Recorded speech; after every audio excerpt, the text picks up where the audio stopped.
नमस्कार. आपण 23 ऑगस्टला हरिमन 99 या व्हरायटीचं सफरचंदाची 1-2 झाडं आपण इथं लावलेली होती. त्याचा व्हिडिओ आय बटनवरती आहेच आहे. तर त्यावेळेस लावताना रोपं किती हाईटची होती ते आपण तुम्ही या व्हिडिओच्या माध्यमातून पाहू शकताय.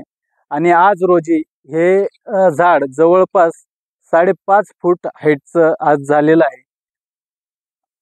तर याची वाढ कशा पद्धतीने झाली आपण हे पाहू शकताय.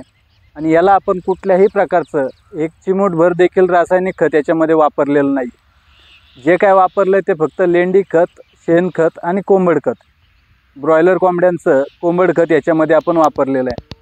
तर एवढा सुंदर रिझल्ट याचा आलेला आहे, आपण याच्यामध्ये पाहू शकताय. तर आपल्याकडं महाराष्ट्रामध्ये या प्रकारची झाडं वाढतात. आता आपल्याला हे पाहायचं की याला फळं लागतात का किंवा कशा प्रकारचे लागतात हे आपण येणाऱ्या काही काळामध्ये आपल्याला ते कळलंच. साधारण 1-1.5 वर्षाचं हे झाड झाल्यानंतर आता याला आपण कुठल्याही प्रकारची सध्या छाटणी घेणार नाही. पूर्ण 1 वर्षाचं झाड झाल्यानंतर याची आपण छाटणी घेणार आहोत. त्यानंतर या झाडाला कसा आकार द्यायचा ते आपण त्या छाटणीच्या माध्यमातून त्यावेळेस पाहणार आहोत. व्हिडिओ आवडला असल्यास चॅनेलला सबस्क्राईब करा, लाईक करा आणि हा व्हिडिओ जास्तीत जास्त शेतकऱ्यांपर्यंत शेअर करा. शेतीविषयक व्हिडिओ पाहण्यासाठी आमच्या करोडपती किसान या चॅनेलला लाईक, शेअर आणि सबस्क्राईब करायला विसरू नका. धन्यवाद.